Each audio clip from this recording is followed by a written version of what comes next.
students, welcome to Dakshina E-Classroom. So let's start the solution of exercise 1 of projectile motion. So section A, A1 is a particle moves in a plane with constant acceleration in a direction different from the initial velocity. The path of the particle will be. हमें पता है कि जब हम projectile की बात करते हैं acceleration and velocity are at some angles, वो ना ही पैरेलल होते हैं ना ही एंटी पैरेलल. अगर पैरेलल हुआ तो क्या होगा, अगर उसी डायरेक्शन में हुआ जिस डायरेक्शन में वेलोसिटी है, then it will be accelerating. जो हमने वर्टिकल मोशन अंडर ग्रेविटी में देखा है, उस केस में क्या होता है, जब when it is going up then acceleration is opposite to the velocity, and when it is coming down then acceleration and velocities are in the same direction. तो उन दोनों केस में what will be the path will be straight line. लेकिन if we have some angle between acceleration and velocity, then what will happen, it will follow a parabolic path. ठीक है, तो इसमें क्या आएगा, a parabola. Third option. A2 है, in the motion of a projectile freely under gravity its total energy is conserved. Energy and momentum both are conserved. Momentum is conserved, none is conserved. तो energy and momentum, अपने पास पहला है total energy, तो total energy तो हमेशा conserve रहेगी. Clear है ये चीज. नीचे है तो उसके पास वेलोसिटी है. वर्क एनर्जी पावर अगर आपको थोड़ा बहुत आइडिया है अभी, तो नीचे है तो क्या होगा, उसके पास रहेगी काइनेटिक एनर्जी. जब ऊपर जाएगा तो क्या होगा, काइनेटिक एनर्जी कम होगी, पोटेंशियल एनर्जी बढ़ेगी. जितने ऊपर जाएगा किसी भी h हाइट पे पोटेंशियल एनर्जी क्या होती है, mgh. तो जैसे जैसे वो ऊपर जाएगा तो उसकी एनर्जी क्या होगी, जो पोटेंशियल एनर्जी वो बढ़ेगी, काइनेटिक एनर्जी कम होने लगेगी. फिर जब वो वापस आ जाएगा तो फिर से उसके पास वेलोसिटी क्या है, v है, तो फिर से उसके पास काइनेटिक एनर्जी क्या है, हाफ mv². तो जब यहाँ था तब उसके पास हाफ mv² थी, जब यहाँ पे है तब भी उसके पास हाफ mv² है, और बीच में वेलोसिटी कम है but it is at some height, तो पोटेंशियल एनर्जी बढ़ गई है. क्लियर है ये चीज. तो टोटल एनर्जी इज कंजर्व्ड. ठीक है. Momentum is conserved. अब मोमेंटम कंजर्व नहीं होगा. क्यों? क्योंकि यहाँ पे मोमेंटम की जब हम बात करते हैं तो मोमेंटम में क्या आता है, m इंटू वी. मोमेंटम क्या होता है, मास इंटू वेलोसिटी. अब वेलोसिटी तो हर मोमेंट चेंज हो रही है ना, हर पल चेंज हो रही है वेलोसिटी. इसका मतलब मोमेंटम इज नॉट कंजर्व. तो सिर्फ क्या आएगा इसमें, total energy is conserve. Third है, a ball is thrown upwards and it returns to ground describing a parabolic path, which of the following remains constant. अगर हमने ऊपर फेंका और ये वापस नीचे आ रहा है पैराबोलिक पाथ करके, then what will remain constant. Kinetic energy, इसमें जो कांस्टेंट की बात बोला है, what will remain constant throughout the motion. ठीक है, थ्रू आउट द मोशन कौन सी चीज कांस्टेंट रहेगी, kinetic energy of the ball. Will it be constant? नहीं. उसके पास किसी भी टाइम पे एनर्जी क्या है, हाफ mv² प्लस mgh. ठीक है, उसका पाथ कुछ ऐसा है. तो यहाँ पे क्या है कि किसी भी टाइम पे उसके पास कुछ काइनेटिक एनर्जी है, कुछ पोटेंशियल एनर्जी है. जब यहाँ पे है, हमने इसी को रेफरेंस मान लिया. थोड़ा बहुत आपको काइनेटिक एनर्जी पोटेंशियल एनर्जी याद होगा, तो यहाँ पे हमने रेफरेंस मान लिया. तो यहाँ पे वो क्या है, यहाँ पे उसकी हाइट 0 है, तो इसके पास इस टाइम पे सिर्फ काइनेटिक एनर्जी हाफ mv². जैसे जैसे ऊपर जा रहा है ये, तो इसकी हाइट बढ़ती जा रही है, और हमने देखा था कि स्पीड क्या होती है, कम होती जाती है. यहाँ पे स्पीड होती है minimum, which is u cos theta. यहाँ पे स्पीड होती है मिनिमम, और वो क्या होती है, u cos थीटा, x वाली वेलोसिटी सिर्फ. ठीक है. तो यहाँ पे क्या होगा, और हाइट यहाँ पे मैक्सिमम है, तो यहाँ पे potential energy will be maximum, kinetic energy will be minimum. फिर जब नीचे आएगा तो पोटेंशियल एनर्जी कम होने लगेगी, काइनेटिक एनर्जी बढ़ने लगेगी. फिर यहाँ पे जब पहुंचा तो mgh अगेन क्या हो गया, 0, और काइनेटिक एनर्जी हो गई हाफ mv². क्लियर है. तो इस पॉइंट पे सिर्फ उसके पास काइनेटिक एनर्जी है, इस पॉइंट पे सिर्फ उसके पास काइनेटिक एनर्जी है, और बाकी एट द अदर पॉइंट्स उसके पास काइनेटिक एनर्जी भी है, पोटेंशियल एनर्जी भी है. तो यहाँ पे हम बात कर रहे हैं A3 की. तो इसमें बोल रहा है कि थ्रू आउट द मोशन क्या कांस्टेंट है. तो काइनेटिक एनर्जी तो कांस्टेंट नहीं है, क्योंकि वेलोसिटी चेंज होती जाएगी. वेलोसिटी चेंज होती जाएगी मतलब काइनेटिक एनर्जी चेंज होती जाएगी. टोटल एनर्जी उसकी कंजर्व्ड है, क्योंकि यहाँ पे काइनेटिक एनर्जी डिक्रीज हो गई, पोटेंशियल एनर्जी इंक्रीज हो गई, so total energy is constant.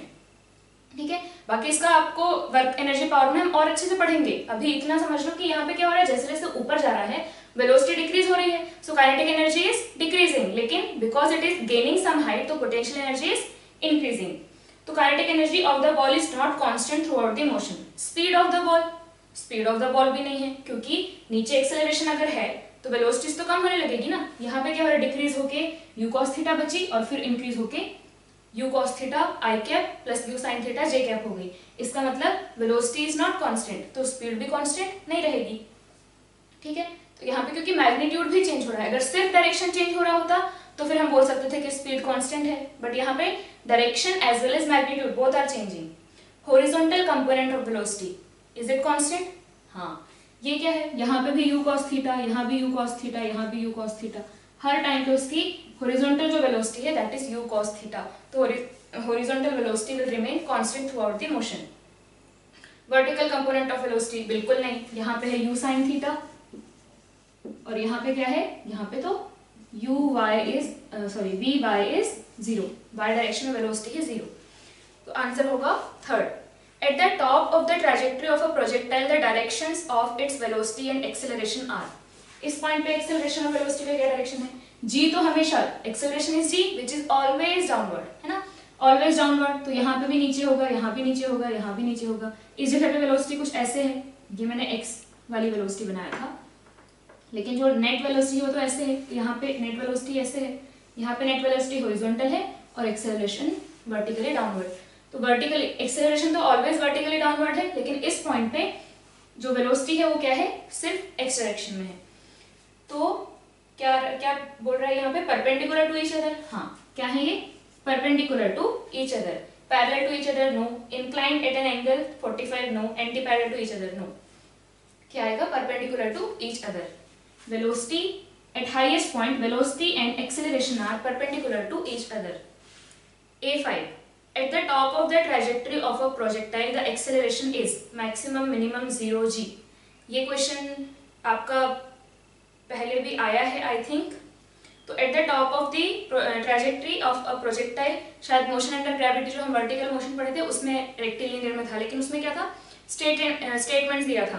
तो मैक्सिमम मिनिमम 0 g क्या होता है हमारा, टॉप ऑफ द ट्रैजेक्टरी पे यहाँ पे क्या होगा, g, किसी भी पॉइंट पे g होगा, यहाँ पे मैक्सिमम मिनिमम 0 की बात ही नहीं है, always the acceleration is g which is downward. Answer होगा फोर्थ।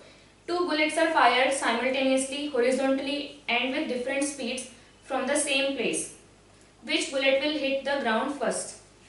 यहाँ पे क्या गिवन है कि हमने दो स्टोन्स को, दो बुलेट को सेम हाइट से फायर किया है विथ वेलोसिटी v1 मान लो एंड v2 मान लो, हॉरिजॉन्टली फायर किया है। Which bullet will hit the ground first? सोचो क्या होगा। अब यहाँ पे वेलोसिटी तो हॉरिजॉन्टल है, y में वेलोसिटी भी क्या है, initially velocity in y is 0, initially velocity in y is 0, and y वाली वेलोसिटीज एंड y वाले एक्सेलरेशन का ही कंपोनेंट क्या होता है, it is responsible for bringing it down.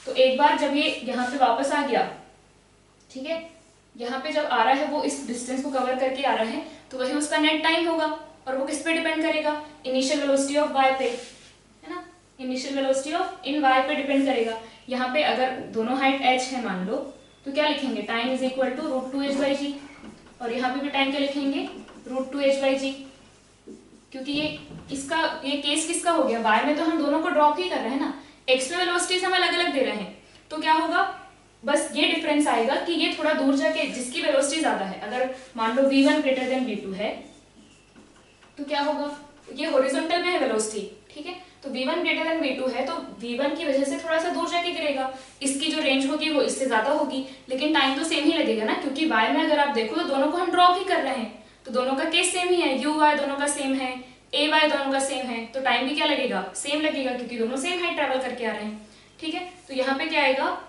both will hit simultaneously, third option। A person standing at some distance from a high tree throws a stone taking aim at a fruit hanging from that tree, and at the same instant of time the fruit begins to fall freely। Of the following statement which is correct? इसको देख लेते हैं।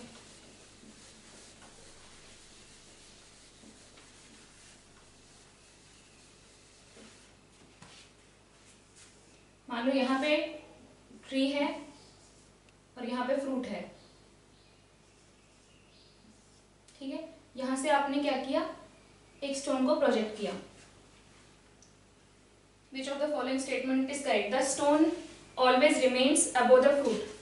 मान लो ये यहाँ से fall होना शुरू होता है, उसी टाइम पे आपने क्या किया, यहाँ से प्रोजेक्ट किया इसको एम करते हुए, ठीक है। तो आपने सोच के देखो कि अगर आप इससे प्रोजेक्ट कर रहे हो तो क्या होगा, आपने इसको एम करके अगर प्रोजेक्ट किया तो इसमें क्या क्या ऑप्शन है हमारे पास, the stone always remains above the falling fruit, the stone strikes the fruit if the stone is thrown with a definite minimum velocity. अब यहाँ पे इसका पाथ कैसा होगा, अगर आपने इस तरीके से थ्रो किया तो कुछ ऐसा पाथ आएगा, ठीक है।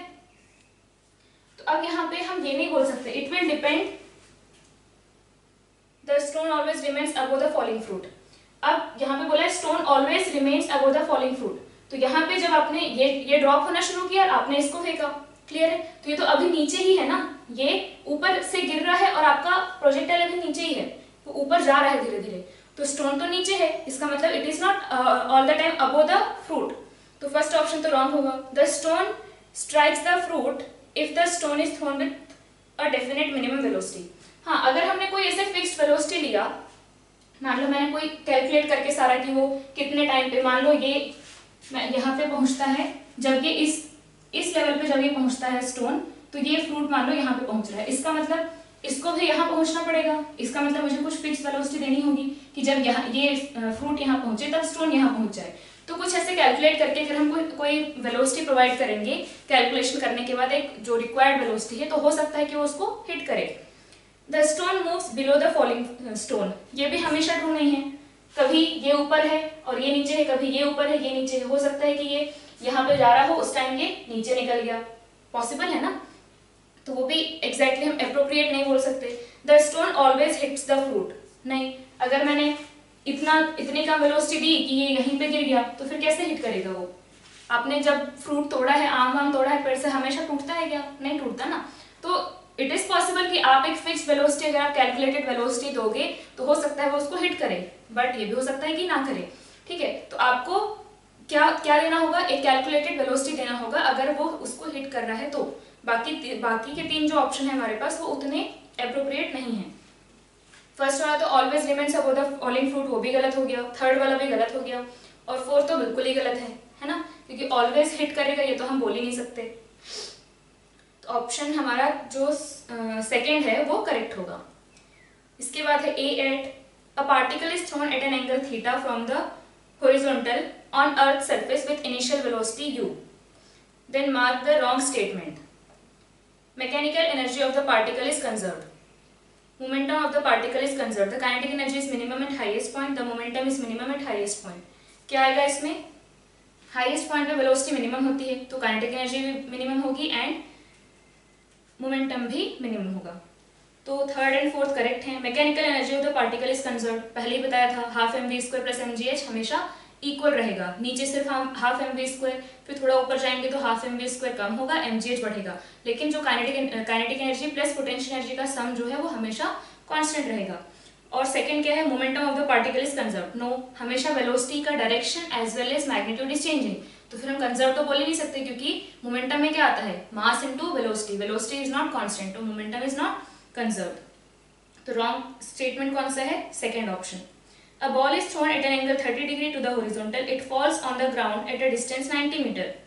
If the ball is thrown with the same initial speed at an angle 30 degree to the vertical, it will fall on the ground at a distance of. इसका भी आप डायरेक्ट आंसर कर सकते हो। पहले क्या कर रहे हैं हम, पहले हमने हॉरिजॉन्टल से 30 बनाया, ठीक है, इसका मतलब वर्टिकल से 60 बनाया, बाद में हमने वर्टिकल से 30 बनाया, इसका मतलब हॉरिजॉन्टल से 60 बनाया।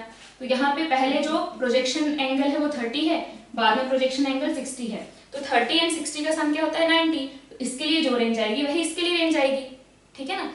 ये 30 एंड ये 60, 30 के लिए जो रेंज आती है वही 60 के लिए आती है, तो रेंज विल रिमेन सेम, अभी भी कितनी आएगी 90 metre.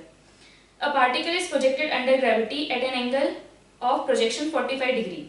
If for ground to ground projectile motion its range is 36 metre, then maximum height attained by the particle is. अगर आपको याद हो तो मैक्सिमम रेंज के केस में जिस टाइम मैक्सिमम रेंज होती है तो मैक्सिमम हाइट कितनी आ सकती है, r/4,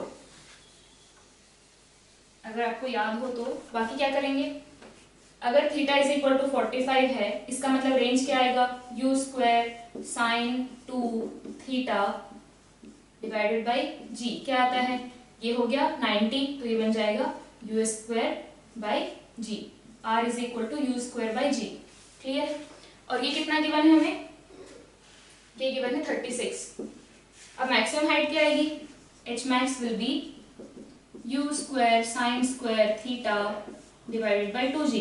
u square sine square theta, sine theta क्या है, साइन 45 1/2 एंड सॉरी 1/√2, 1/√2 का स्क्वायर 1/2, तो 1/2 एंड इधर 2g, तो कितना आ गया u स्क्वायर बाई 4g। तो क्या आया r divided by 4, u square by g divided by 4, r by 4, तो कितना आएगा ये 36/4 विच इज 9 मीटर। तो जब आपका मैक्सिमम रेंज वाला केस जब होता है which is on projection angle theta is equal to 45 degree, उस केस में मैक्सिमम हाइट कितनी आती है, वो आती है रेंज का 1/4 टाइम्स। तो अगर रेंज है 36 metre then maximum height attained will be 9 metre. इसके बाद है A11, at what other angle of elevation the range of a shell fire from a gun will be the same as that for an angle of elevation 5π/36।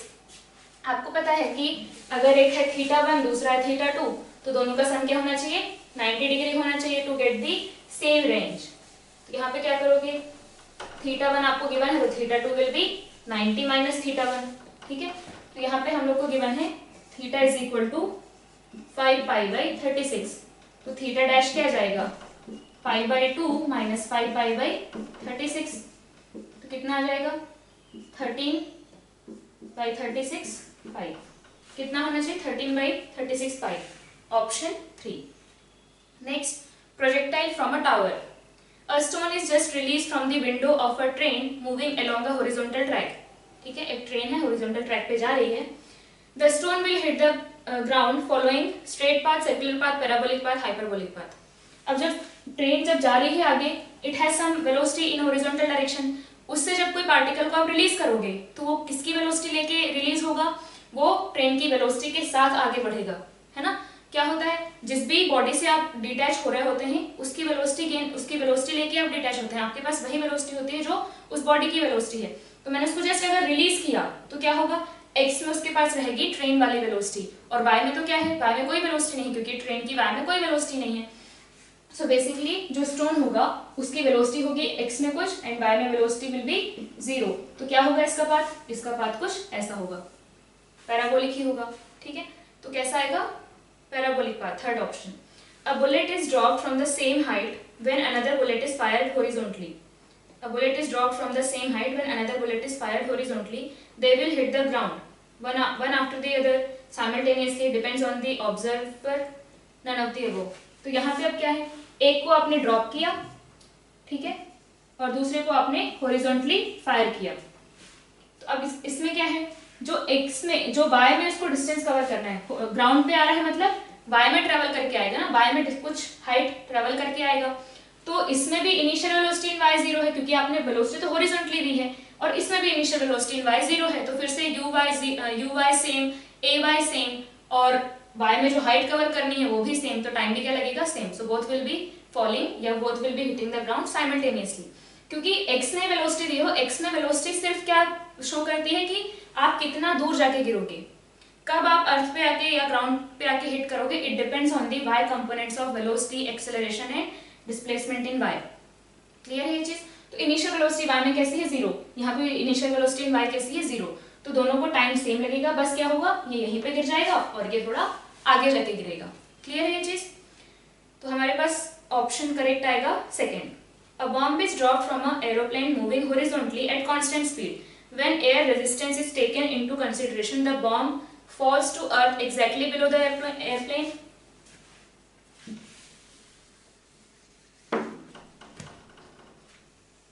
अब यहाँ पे क्या है, aeroplane horizontally चल रहा था तो कुछ वेलोसिटी भी देगा। यहाँ पे मान लो एरोप्लेन है, ठीक है, तो इसकी वेलोसिटी थी v, तो ये जब इसको जब ड्रॉप किया तो इसकी वेलोसिटी भी क्या होगी v, और y में वेलोसिटी विल बी 0। क्लियर है ये चीज। अब यहाँ पे क्या है, ये v वेलोसिटी से आगे जा रहा है, और इस पे क्या लग रहा होगा, एयर रेजिस्टेंस लग रहा होगा। तो एयर रेजिस्टेंस अगर हमें लेना है, अगर एयर रेजिस्टेंस नहीं होता तो इसका पाथ कैसा होता, कुछ इस तरीके से। क्लियर। बट x में वेलोसिटी इसकी है v विच इज कांस्टेंट, अगर एयर रेजिस्टेंस नहीं है then velocity v is constant in x direction. But यहाँ पे अब क्या है, एंड सेम फॉर एरोप्लेन, उसकी भी वेलोसिटी x में क्या है, v है हमेशा, और इसकी वेलोसिटी x में क्या है, v हमेशा। तो ये दोनों जब भी, जैसे ये यहाँ पे होगा तो एरोप्लेन यहाँ पे होगा, क्योंकि x में दोनों सेम डिस्प्लेसमेंट ट्रैवल कर रहे होंगे। इसने अगर इतना डिस्प्लेसमेंट ट्रैवल किया तो ये भी क्या करेगा, x में उतना ही डिस्प्लेसमेंट ट्रैवल करेगा। ये यहाँ से यहाँ पहुंचा तो ये भी यहाँ से यहाँ पहुंचा। क्लियर है? तो अगर उनकी x में वेलोसिटी सेम है, मतलब दोनों x में, ठीक है ये y में भी जाने लगा, ये x में ही जा रहा है, लेकिन दोनों तो सेम साथ में जाएंगे ना, ऐसे गिरा और ये ऐसे जाएगा, ठीक है, ये सीधा सीधा चलेगा लेकिन ये थोड़ा सा नीचे भी जाएगा। तो यहाँ पे क्या होगा, x में दोनों का डिस्प्लेसमेंट सेम होगा। बट अभी क्या है, तो उस केस में एरोप्लेन के हमेशा नीचे रहेगा स्टोन। बट अभी क्या है, अभी ये केस है कि आपका एयर रेजिस्टेंस भी लग रहा है, तो आपकी वेलोसिटी अगर x में है तो एयर रेजिस्टेंस आपको पीछे धक्का देगी, तो आप क्या रहोगे, आप पीछे छूट जाओगे, एरोप्लेन आगे निकल जाएगा। सो falls to earth exactly below the airplane, no, falls to earth behind the aeroplane, that is correct, falls to earth ahead of the aeroplane, ये तो बिल्कुल गलत है, क्योंकि एयर रेजिस्टेंस आपको पीछे धक्का देगा, आपकी वेलोसिटी को बेसिकली वो कम करेगा, तो आप पीछे छूट जाओगे, ठीक है, you will lag behind. Flies with the aeroplane, no, वो तो ग्राउंड पे आएगा ही ना, because there is a gravity. So answer will be second option, falls to earth behind the aeroplane, क्योंकि अब क्या है, इसकी वेलोसिटी तो v ही है, इस पे लग रहा है एयर रेजिस्टेंस, तो स्लोली इसकी वेलोसिटी विल डिक्रीज और एरोप्लेन आगे निकल जाएगा और ये पीछे गिर जाएगा। क्लियर है? क्योंकि अब displacement in x of aeroplane will be more and displacement in x for bomb will be less, क्योंकि एयर रेजिस्टेंस उसको पीछे धक्का दे रहा है। क्लियर? इसके बाद है section C, equation of trajectory. तो इक्वेशन ऑफ ट्रैजेक्टरी हमें डायरेक्टली मालूम है, पहले का क्या है question, equation of motion of a projectile is, तो वह x tan theta minus gx² / 2u² cos² theta. Next, the trajectory of projectile fired horizontally with velocity is parabola given by, इसमें क्या है, horizontally हमने फायर किया, horizontally fire किया मतलब अगर आप किसी एंगल पे फायर करते हो ऐसे horizontal के साथ, तो वो पर्टिकुलर थीटा लेंगे हम, लेकिन अगर horizontally ही है इसका मतलब थीटा क्या हो जाएगा, 0 डिग्री। तो आपके पास जो इक्वेशन है y = x tan theta minus gx² divided by 2u² cos² theta. तो यहाँ पे थीटा को क्या पुट करो, 0 डिग्री, तो ये क्या हो जाएगा 0 और ये क्या हो जाएगा 1, आपके पास आएगा माइनस gx² बाई 2u², बस minus gx² divided by 2u²। अब हमें यहाँ बोला है कि take vertical downward direction as positive, तो वर्टिकल डाउनवर्ड पॉजिटिव लेंगे तो ये माइनस क्या बन जाएगा, प्लस बन जाएगा। ये माइनस क्यों आता है, क्योंकि हम नीचे लेते हैं नेगेटिव, ऊपर लेते हैं पॉजिटिव, लेकिन अगर नीचे पॉजिटिव लिया तो ये बन जाएगा प्लस, तो option will be gx² divided by 2u², option 1।